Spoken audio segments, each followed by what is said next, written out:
do we want to wait for Roger? Because Roger's last speaker, we could get this started so we have everybody else.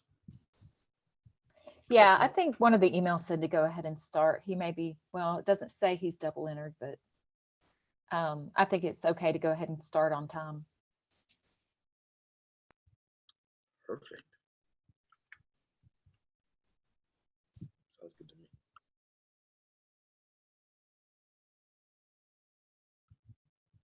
Okay. Before we start, um, I want to congratulate everybody for making it here to the finals of Middle School TOC. Round of applause for everybody. Um, let's see. I guess I don't know if it's different for TOC because I know it's different for some of the other middle school stuff whenever I was competing. But I'm assuming it's 10 minutes, right, for middle school TOC. Okay, then I guess if it's okay for everybody, I can. It's a fine if I can just do time signals. That's fine. Yeah, usually people are okay with that. I'll do I guess 3, 2, 1, and then fisted grace. That's if anybody wants anything else, let me know. Um, and with that, I guess we can get started here with first person supposed to be here is Grace. Hello. Just to make sure that you can see and hear me clearly. Great. The time will start at my first word.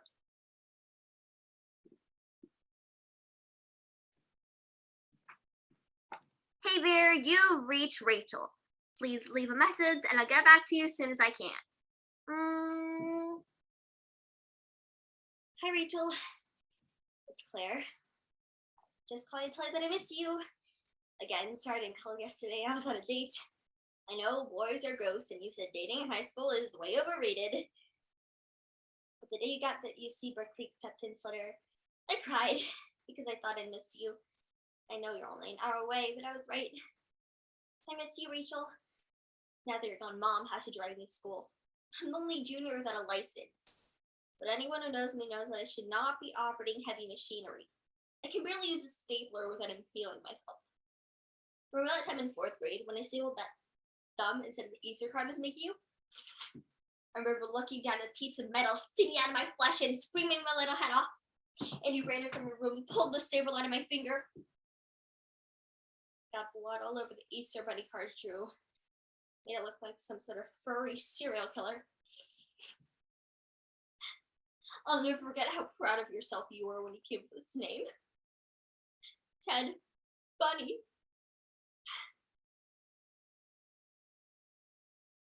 David Kessler and Elizabeth Kubler-Ross explain. Denial is the first in the 5 stages of grief. The world becomes meaningless and overwhelming. We go numb. In this story, Claire goes through the denial of her sister Rachel's death. She finds herself unable to cope with the loss, so she pretends it never even happened. According to our world data on November 19th, 5.15 million people died from COVID worldwide. As a result, millions of people are dealing with grief and denial. So today, we embark on Claire's journey of acceptance and learn how we too can find closure in similar situations. Voicemail by Zoe Price. Mom said I should stop calling you every day. Her therapist thinks will help me let go a little, make more friends at school. But I don't need them. I've got a phone, you've got a voicemail box, so I've got you. Besides, I'm not sure how much I trust Mom's therapist anyway. When Mom dragged us to when we had that big fight in 8th grade, we made some dumb comment about not wanting me to come to your high school because there's sick people mixing us up, remember? He said he wanted to be Rachel, not Rachel and Claire. Mom's therapist said you wanted your own identity. I said you were stupid. I remember you wouldn't talk to me for a week after that. We got over it. We always do. And I can't help but wish he took me with you, but he got what he wanted. I guess we're not Rachel and Claire anymore. Mom and Dad keep on asking me to come with them when they visit you every Sunday. And I know an hour isn't really that long of a drive, but I've just been so busy. Besides, I never get cell service to that graveyard anyway. And whenever you're there,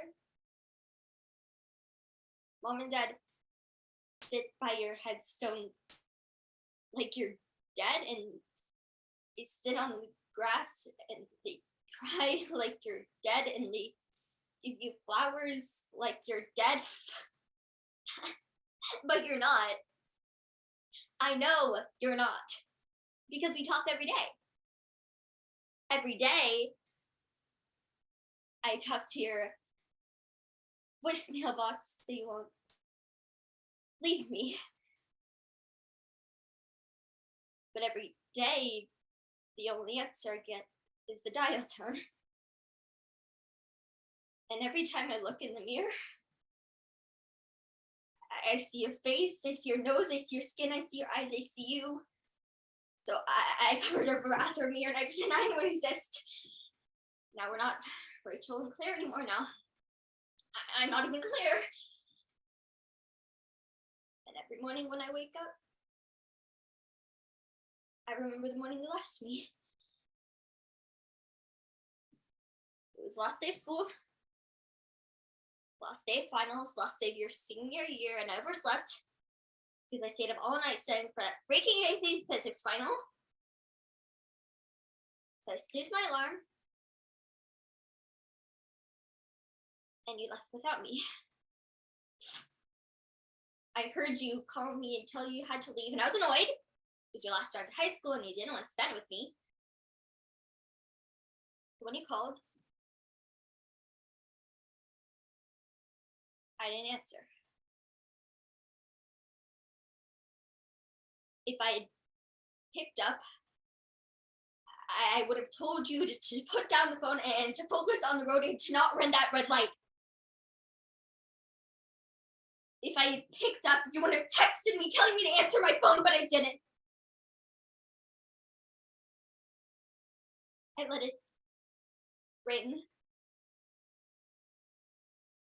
And you didn't leave a voicemail.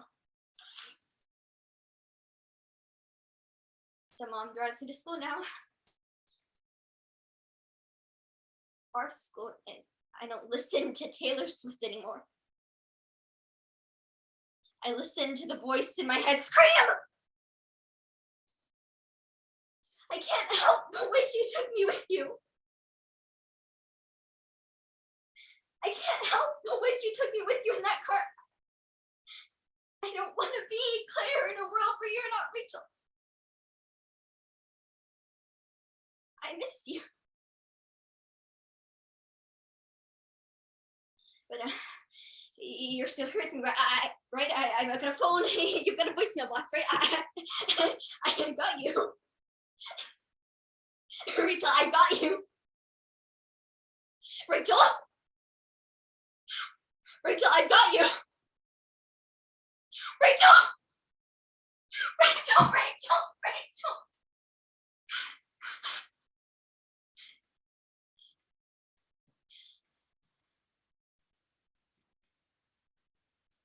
You never answer my voicemail. You will never answer my voicemail. You died. You're dead.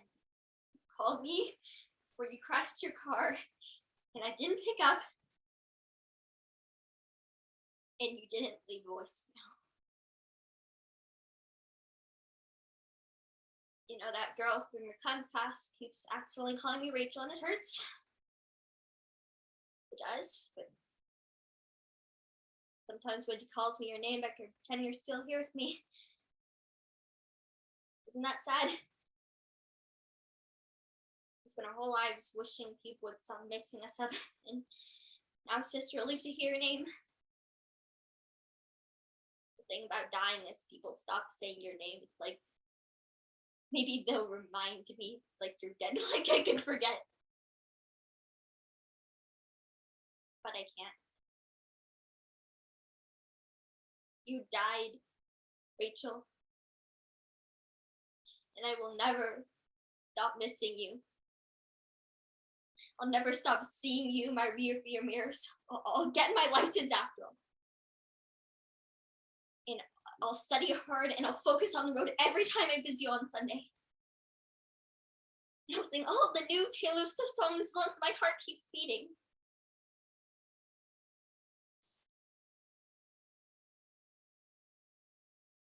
I love you, Rachel. Drive safe. I'll see you in my rearview mirror. Goodbye. We're sorry, but the caller you've been trying to reach has a voicemail box that is full. Thank you.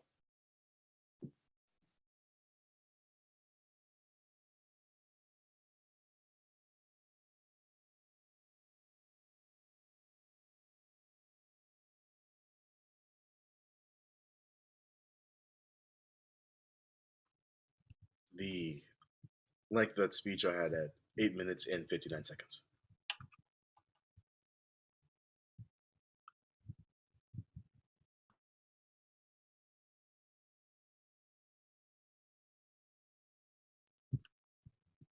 Just give me a thumbs up or whatever whenever y'all ready for the next person. Okay, great. That means next up is Aria. Yes, hi. Whenever the judges are ready, just a little thumbs up.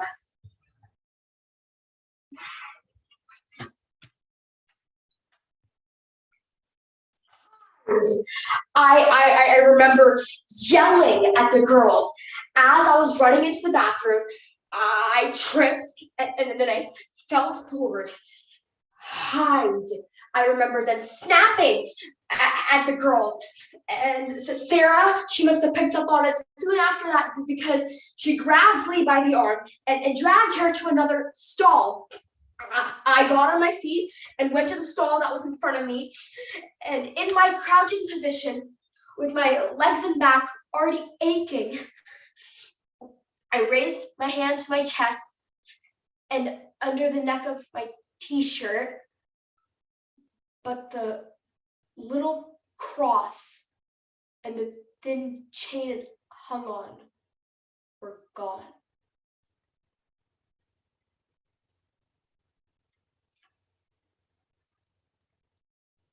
It was once written, silence is one of the most refutable arguments. We make villains out of those who tell the truth and just heroes out of whom we choose. Cody Kiplinger provides us a narrative in which we do see the truth in veils, but it's the truth. That is not what happened. By Cody Kiplinger.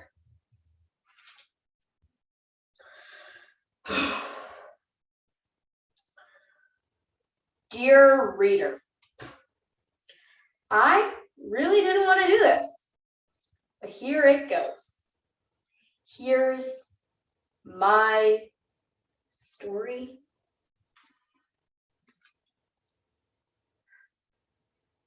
I spent a lot of time in that particular bathroom, always skipping class, sometimes smoking. I mean, I hated school. I was that cliche angry girl with no friends but a great pair of combat boots.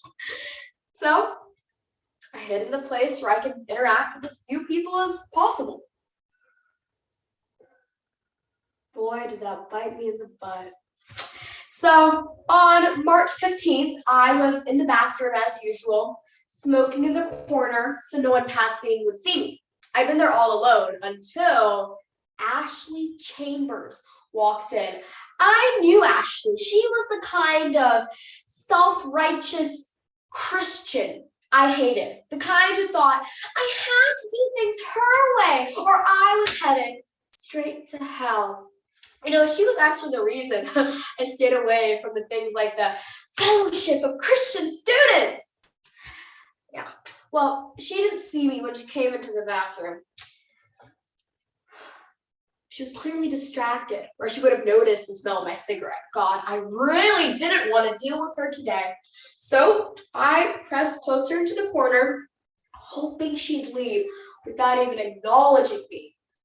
But before she came out of her stall, 2 girls hurried in. They were freshmen, freaking out about a hickey. God, I didn't know Lee Bauer or Sarah McCallan at the time. I mean, I knew their faces. It was a small school, but they were 2 years behind me, and we didn't have any classes together. So I didn't know anything about them. Oh, other than Sarah getting this hickey being the end of the world. Ugh. I wasn't really paying attention until Ashley came out of her stall. Who needs Jesus when you have boys to suck on that neck?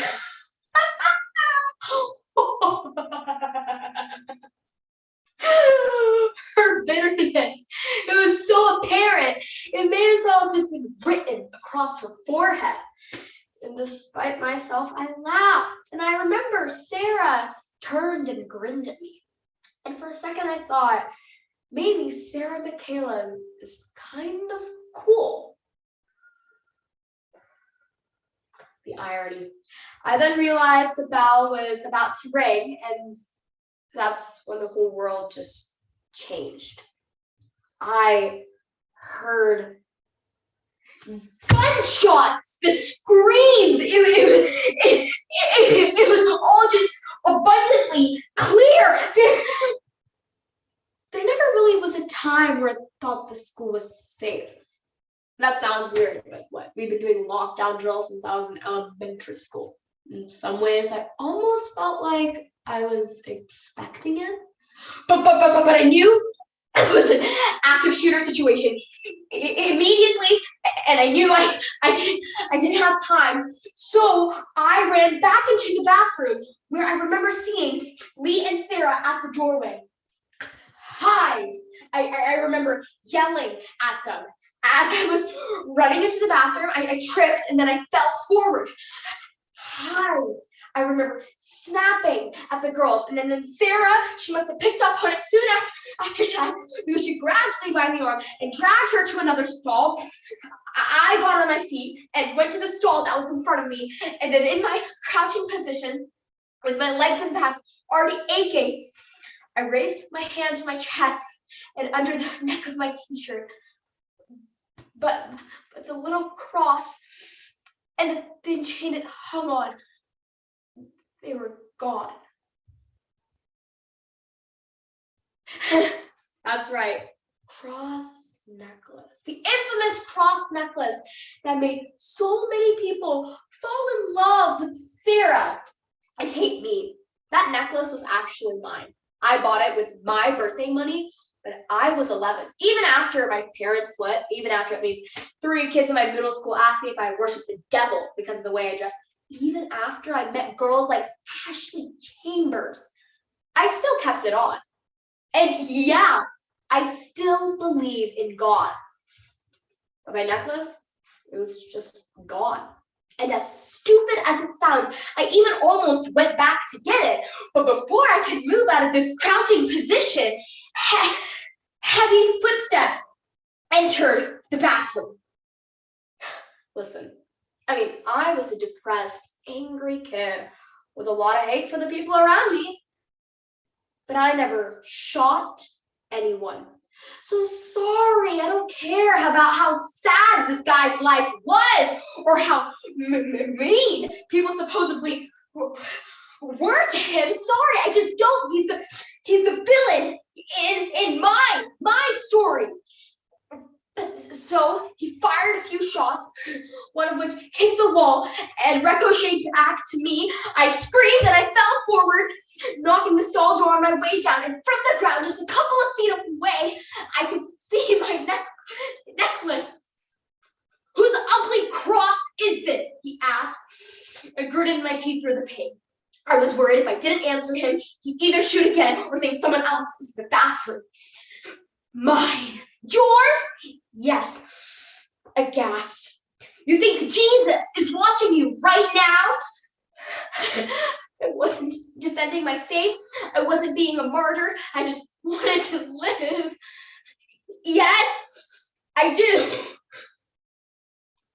But he wasn't listening anymore. Something from the other side of the bathroom caught his attention. It wasn't soon after the police came and told me everything was going to be okay. I didn't tell people right away about what he'd said to me in the bathroom. When there were 2 teachers and 7 teenagers dead in a high school, who cared I lost my necklace? But with Detective Jenners questioning me in my hospital room, I told him about my necklace. And he shared looks with the other officers. Yeah, I never actually got my necklace back. It was buried with Sarah McCallan. My necklace, the one I wore every day, was just another girl's coffin. And God, at the time that made me so angry. I get it. The infamous Christian girl dying for her faith is so much more compelling and useful than the emo golf floater who would have said or done anything to have survived. But it's my story. It was my necklace. It was my story. It was my story, my necklace. And for the first time in 4 years, it's my choice to tell my story. So if you're reading this, I guess you know the choice I've made. Sincerely, Kelly Rianne Gaynor Marks.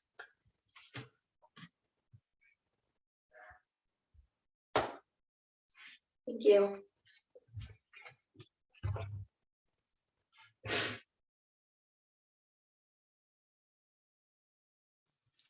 Thank you. The time for that was 9 minutes and 30 seconds.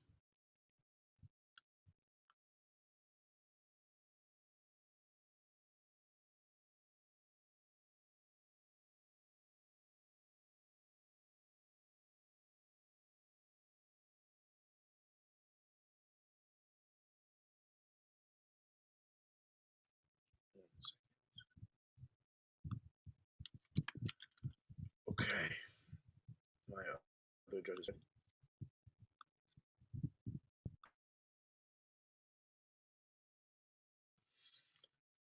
ready. Alrighty. That means that next up is Maria. Can you hear me? Yes. May I start? You are my lawyer, no? You'll help me come to America? Yes, it has been a very long journey, but I had no other choice. Mi mama told me to say the word asylum. It is meant to be like a magic word. Asylum. You know? In 2016, 575,000 people immigrated from Honduras to America. And in 2019, 4,076 of those people were killed. People from all over the globe immigrate to America for a second chance and a better life.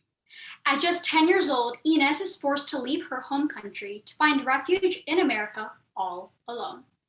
Sometimes you don't want to leave, but you have to. Remember one word, by Tammy Peters. Okay, I am Inez. I grew up in San Pedro Sula, Honduras. Do you know it? It is a very bad place. I cannot stay any longer, or the maras would get me. But mi familia didn't always worry about the maras. We had a beautiful home. We even had real floors, not dirt like our neighbors. Mi mama was beautiful and had the voice of an angel. Mi papa was big and strong and had the voice of lightning in a thunderstorm. And he worked at the factory. And mi hermano Tomas was 13 at the time. Papa became very angry at the government.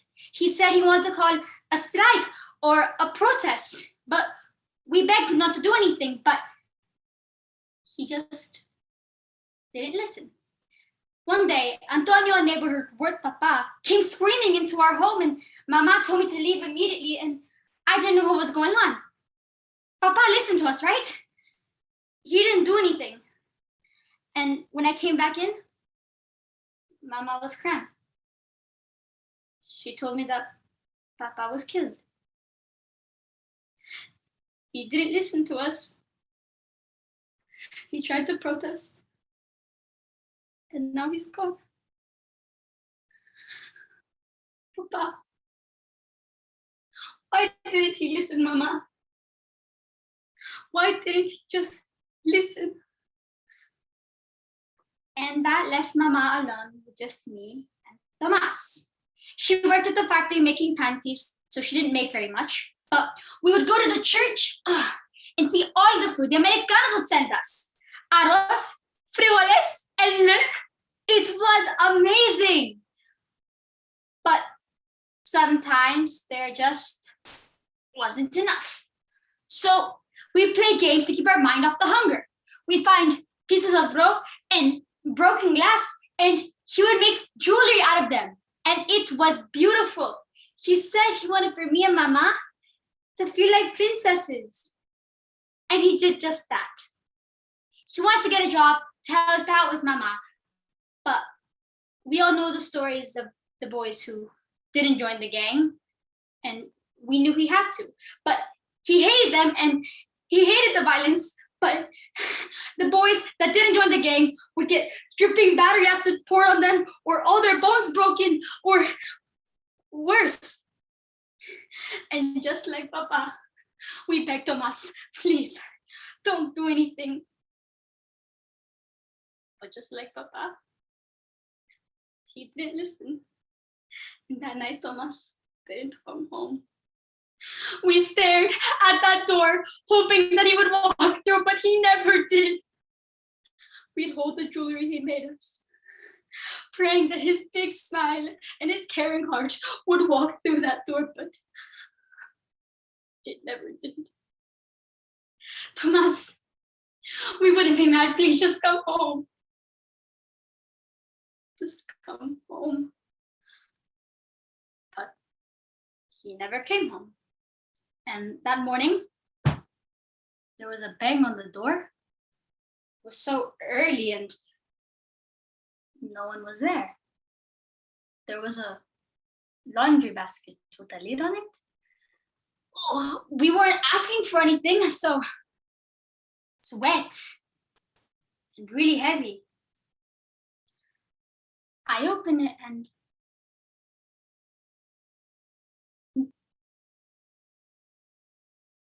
it was Tomas. They were body parts.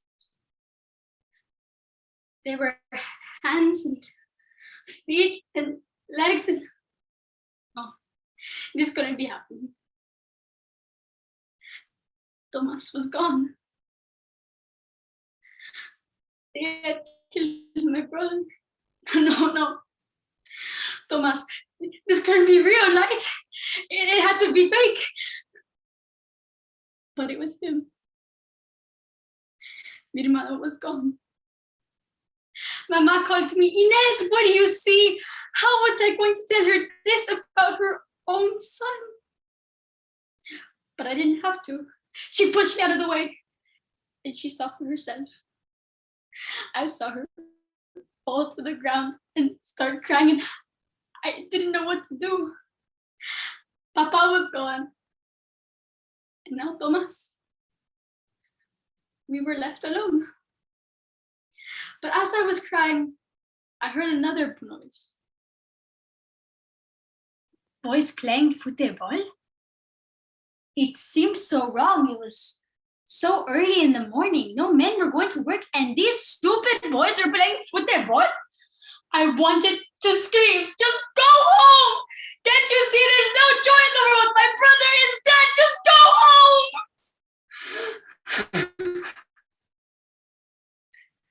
But I couldn't say anything. No words could come out.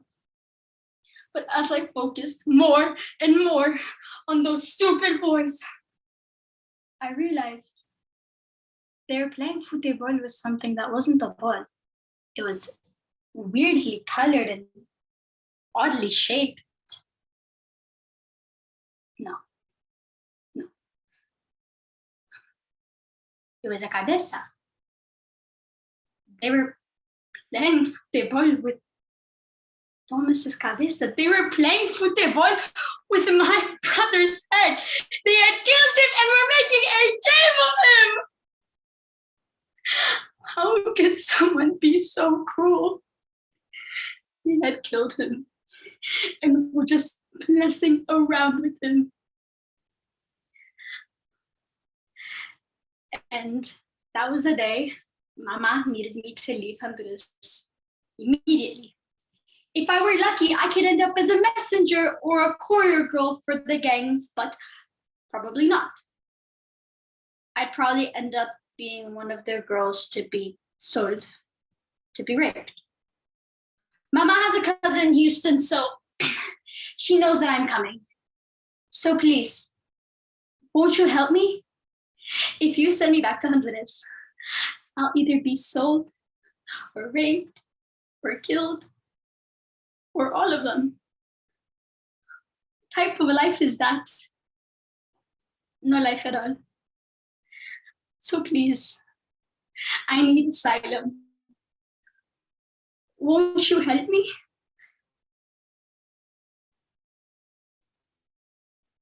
Thank you.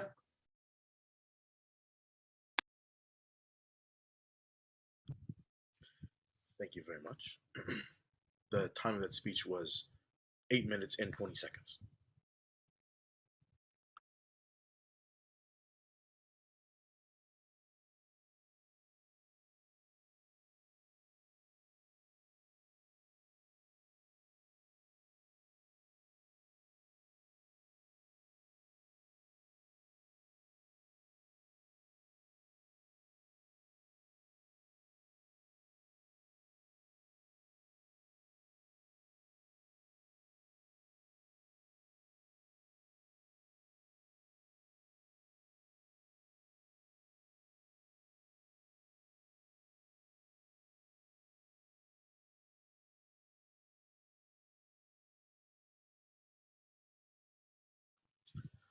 Okay. With that, let's move on to our fourth speaker, Jennifer.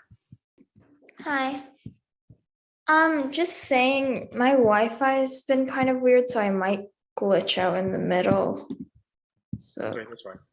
yeah, If that so happens, if you like drop off, we'll be able to you can come back and okay. start wherever you need to, or maybe restart. Yeah.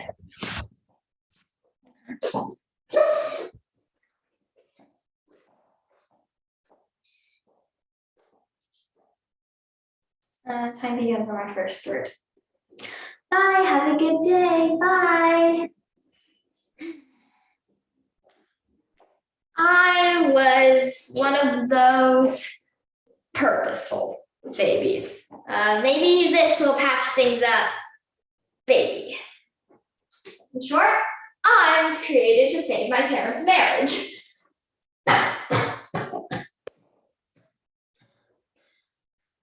I utterly failed. The scope of my parents' selfishness in regards to me continued well into my life. My father, Gray Everhart, was the type of man who never laughed, never smiled, never seemed peaceful, even when he was praying. And when I was little, I followed him around like his tiny shadow. It's amazing the loyalty you can garner from a daily push on a tire swing. My first memories of conversing with my father was the day before my 6th birthday, when dear old dad had something important to talk to me about, before the bus would come and whisk me off to the sanctuary of kindergarten. Bailey! Bailey! Bailey, where are you? Bailey, I have something important to talk to you about. What do you feel about your mother and I getting a divorce? What is it? Everybody knows what a divorce is. Don't, Bailey, don't cry. Bailey, Bailey, Bailey, Bailey, don't, Bailey.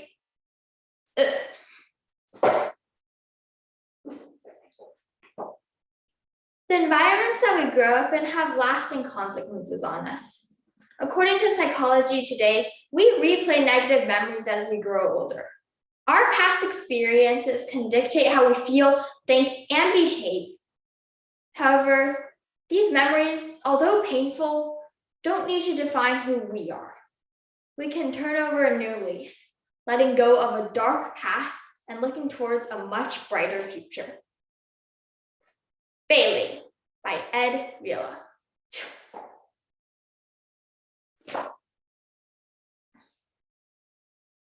A divorce is where mommy and daddy wouldn't be living together anymore. Yes, you can visit. No, not every day. Hey! Stop stuttering. Slow down. Use your words. Use your words. Use your words. At that moment, I had a few choice words for him, all right. I had one word in particular that he didn't think I knew. Yet, all I could ask was, but why, Daddy? Why? Did I do something wrong? I have told you more than once how annoying it is when you ask and keep on asking. Daddy's doing this for you. Trust me, this is for the best. Somehow, even at the age of 6, I didn't think my father leaving was going to be the best for me. I guess my parents cared in their own way. I was paraded out into the living room, asked questions I had pre-prepared cute answers for, then ushered out before I could get on anyone's nerves.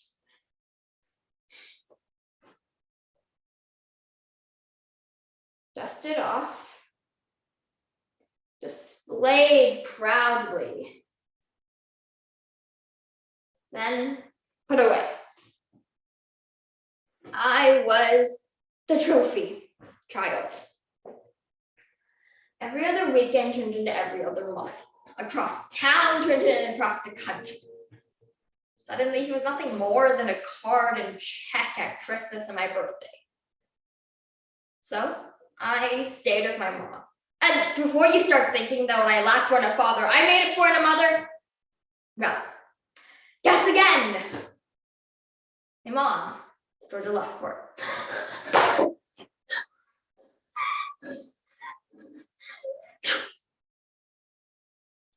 She didn't hit me as often as my dad, but she did swing harder.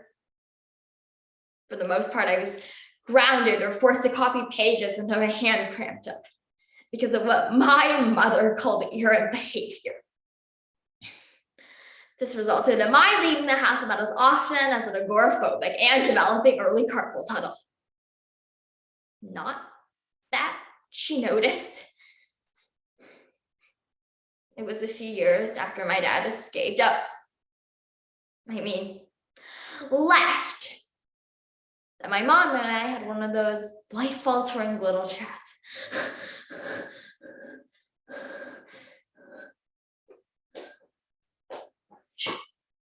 Bailey, darling, there you are. I have something important to tell you. For goodness sake, baby, you're not in trouble. You act as if it's the only time I ever talked to you. It was. You know, I hate it when you do that. There, are you ready to listen now? Good. Well, you remember Phil, don't you? Ah, yes, Phil. Another in the string of absolute losers my mom dated after my dad jumped ship. He had a nose like a pickle and more hair in his ears than most people have under their arms. But he had more money than most third world countries, and that was all my mother seemed to care about. Yes, Phil, he's very nice. Well, I'm going to marry him, Bailey. Bailey, don't start. Phil is a wonderful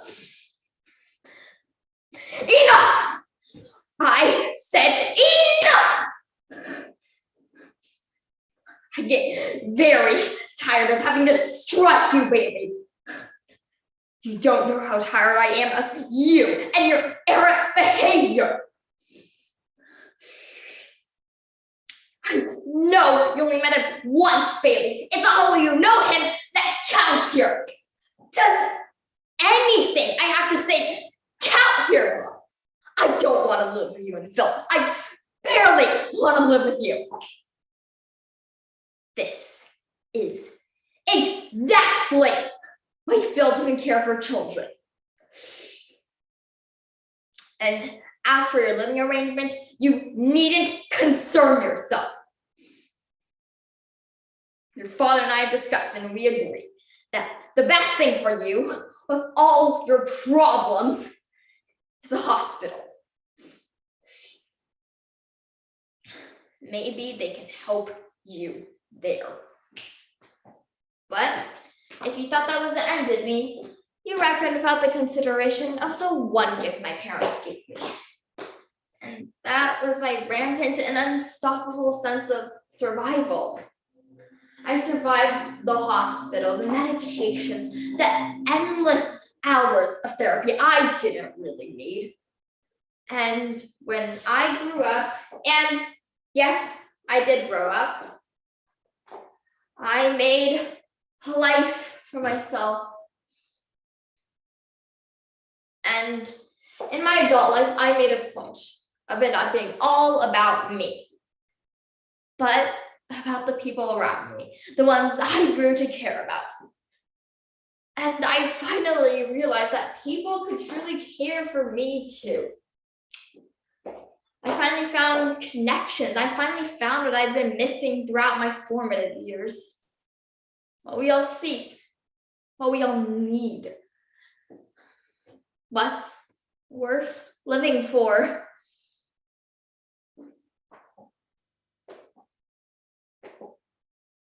Love. Thank you.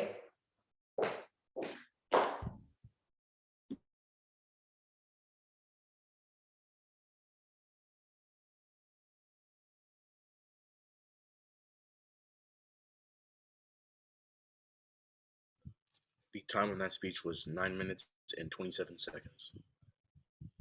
Thank you.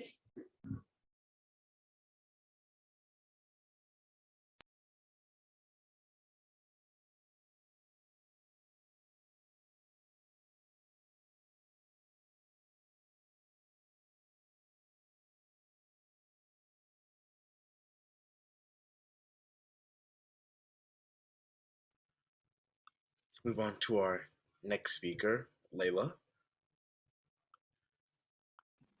Hello. May I begin? Hello.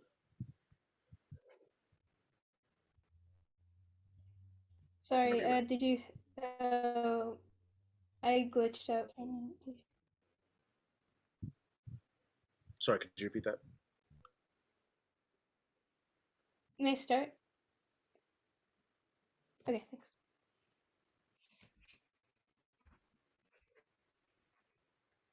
Well, I'm Martha Linwood, and it's nice to meet you all. Now, I know you all want me to talk about my son, Jackson. Oh, Jackson was always such a nice boy. It was just me and him. But I never thought he'd ever be so lonely. We kept each other company, Jackson and I. He loved me. I can still feel his little arms wrapped tight around my neck. I love you, Mama. And he did. Now, I know you all want me to talk about what Jackson did. But that's not who he was. That's not who he is.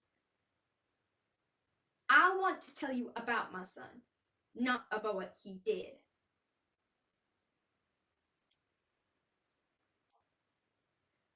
We all care about our family, but sometimes we go a little overboard with smothering and protecting them. I know I have. A nice boy, Martha Linwood makes a huge mistake in raising her son, Jackson Linwood, which causes him to make bad choices. Nice Boy by Alyssa Saxek. Oh, Jackson was always such a good baby. His father left us when we were younger, but we did all right ourselves.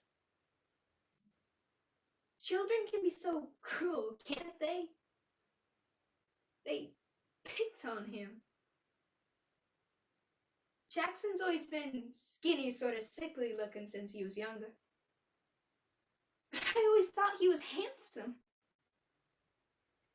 Although he wasn't as strong or as fast as the rest of his grade, so he became the butt of some jokes.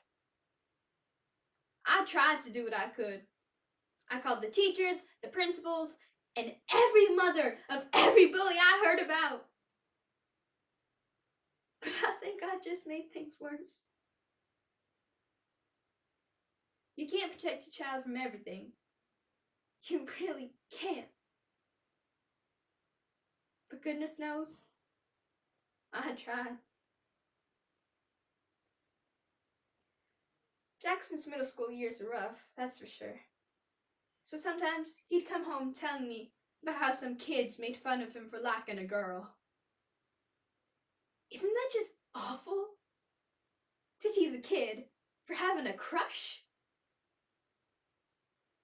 Well, I guess they thought no girl would ever love Jackson. But I told him, and I said, Jackson, there will always be one girl that will love you, no matter what. And that's your mama. And that's still true, I'd like to add. I'm a nurse. I work evening and night shifts, so Jackson would be home alone a lot. This one night, this girl comes running in, and I see that she's all bruised around her face and her clothes are a mess.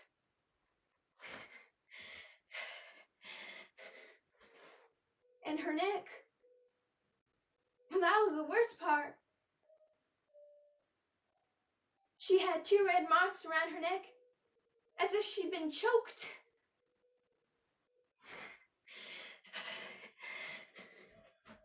Honey, what happened to you?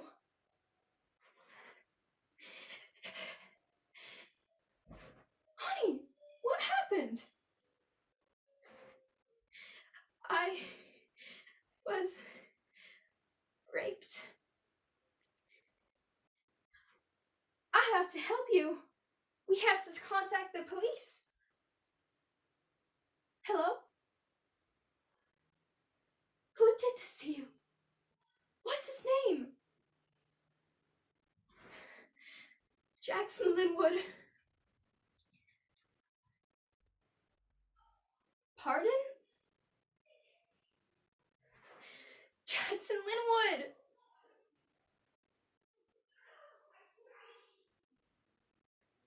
I don't know what might have happened next.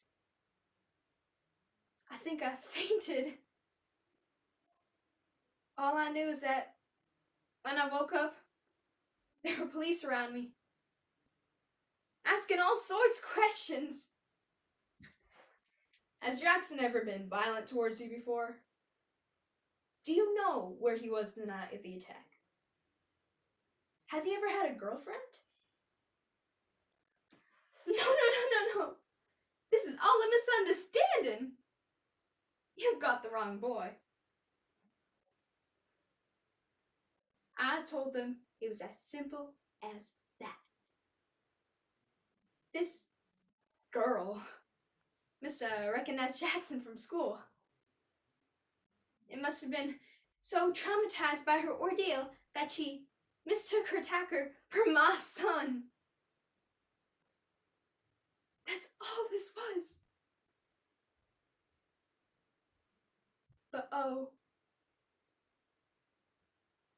Then they told me that they had Jackson in custody. And that he admitted to doing that terrible thing to that girl. Sarah. Her name was Sarah. and to 2 others earlier that week. And all I wanted to do was see my baby boy.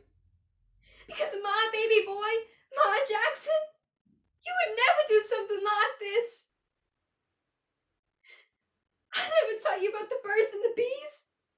It was all my fault you was to search this terrible stuff on the internet.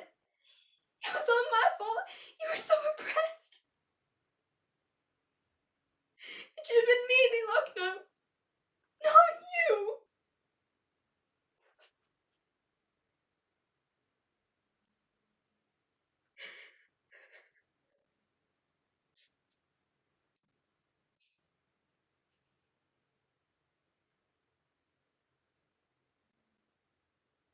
Jackson will be almost 50 years old by the time they let him out. They had to lock him up as an adult, you see, because he's 18 now. It's been hard with you reporters and whatnots around. You all think Jackson's crazy. But that's not how I raised Jackson. I raised him to be loving towards women. And I know I did because he loved me. This is a small town, so news spreads around fast. And apparently, I'm the mother of a monster.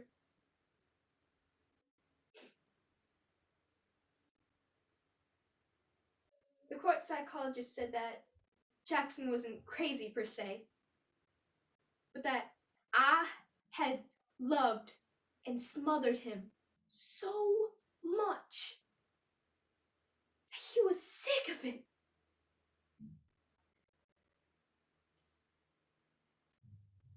I don't know what was going on inside my mind. All I knew was that I had one job, and that was to be a mother. I'm going to visit Jackson today, and I'm going to ask if he's sorry for what he's done. And well, I hope he'll say yes. Because no matter what terrible things Jackson might have done, I will always love him. And I hope you'll believe me now when I say that Jackson Linwood was always a nice boy. Thank you.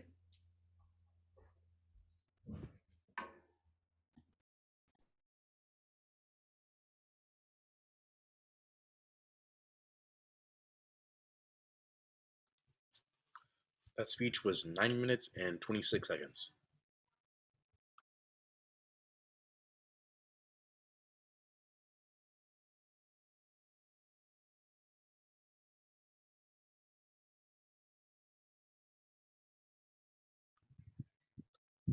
Looks like Roger's here, so you ready, Roger?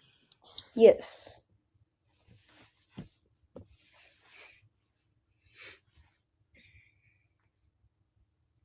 Judges ready? All right.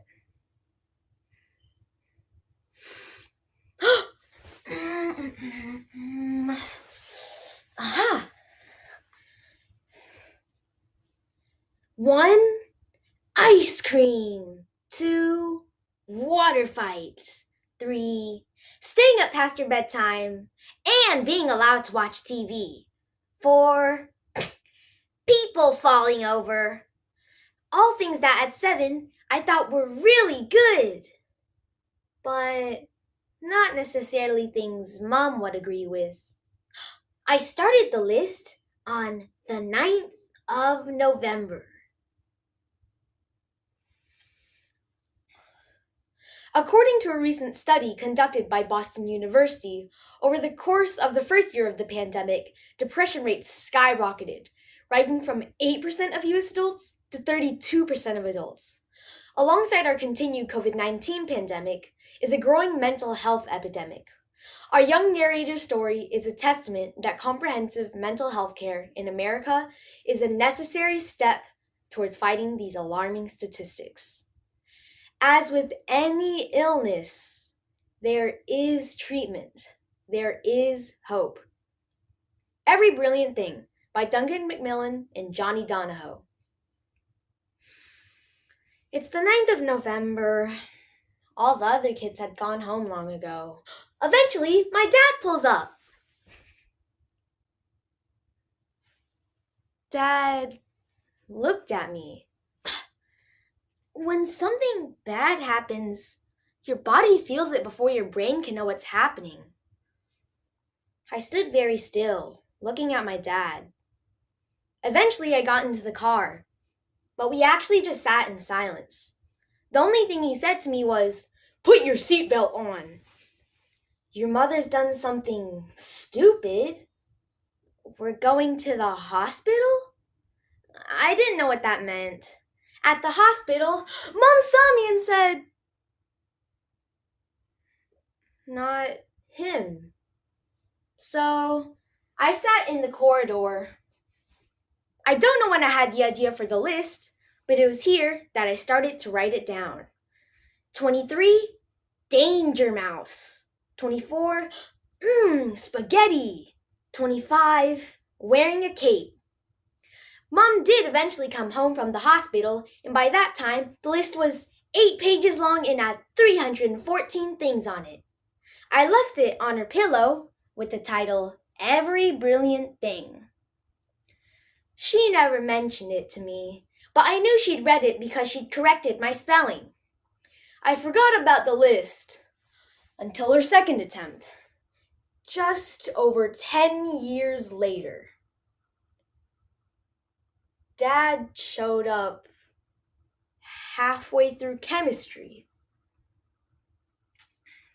The same trapdoor feeling, fight or flight. The same wordless drive to the hospital. As a teenager, I dealt with it less well. The night she came home and said that if it wasn't for the ham and pineapple pizza lining her stomach from the night before, she'd be dead. And I said, "You took 3 weeks worth of antidepressants, a packet of aspirin, and half a tub of antihistamines. You're probably healthier than I am. If you're going to kill yourself, go jump off a bridge." Rather than storm off, I sat there and was furious that she was wishing she was dead. And then she started to laugh. I couldn't sleep that night. I began to clear out my room. Inside a box from under my bed, I found the list. 1, ice cream. 2, water fights. The younger me had dealt with this so much better. The younger me was hopeful. Naive, of course, but hopeful. I picked up a pen and continued where that little boy had left off. 315, the smell of old books. 316, the even-numbered Star Trek films. 317, making up after an argument. The next morning, I sat at the end of Mom's bed and I read the list to her. She got up and left the room. Over the next few weeks, I spent a lot of time talking to her back. 201, hammocks. 575, deciding you're not told to climb trees. I began leaving post-it notes around the house. 721, piglets. 823, skinny dipping. I never told anyone about my mom, ever. As a kid, there'd be times when I'd have nothing in my lunchbox, or I wouldn't have socks on or something. And I didn't want people to think that because my mother was, I don't know. It's common for the children of suicides to blame themselves. It's natural. 999. Oh, sunlight. next week I left for university, I posted the list to my mom. When I returned that Christmas, I found it on my desk, neatly folded back in its envelope. I still don't know whether or not she had read it. It certainly hadn't seemed to change her outlook. That Christmas was quiet, difficult. Dad drove me back to university. I wrote late into the night. I wanted to reach 2,000 and I kept writing as the sun came up. So much to include that, my hand cramped up. I passed 2,000, coffee with 2001, films that are better than the books they're adapted from. I wrote new list entries every day, pages and pages of it. 2,390. People who can't sing but either don't know or don't care. 9,995. Falling in love. 9,999. Staying up all night talking. The real risk that I felt my whole life was that I would one day feel as low as my mom had. I'd been feeling like that for a long time. I found it hard to notice new and brilliant things. The list ended. It was finished. I did talk to someone, a support group. I have advice for anyone who's been contemplating suicide. It's really simple advice. It's this. Don't do it. Things get better. They might not always get brilliant, but they get better. I wasn't around for the last time. Dad wasn't around either. The list hadn't stopped her. I drove Dad to the funeral. We sat in silence. I stayed with Dad for a few months after the funeral. He'd fall asleep in his armchair, and I'd sit at his desk and type up the list, starting from the very beginning. When I completed the list, I printed it out and left it on Dad's chair. He never mentioned it to me directly, but when we spoke a few weeks later, he said, "Thank you." And he said, "I love you." I told him that sentimentality didn't suit him.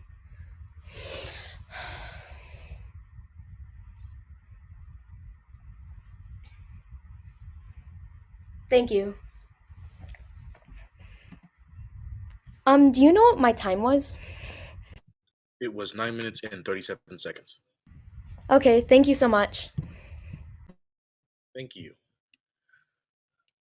One last time, I'd like to congratulate everyone for making it to the finals of Middle School TOC. This was a really good round. I really enjoyed watching everybody's performances. Hope everyone has a great day and great tournament. Thank you so much for judging. Thank you for Thank you judging. for judging. Thank you. Have a Hey, good day. have a good day.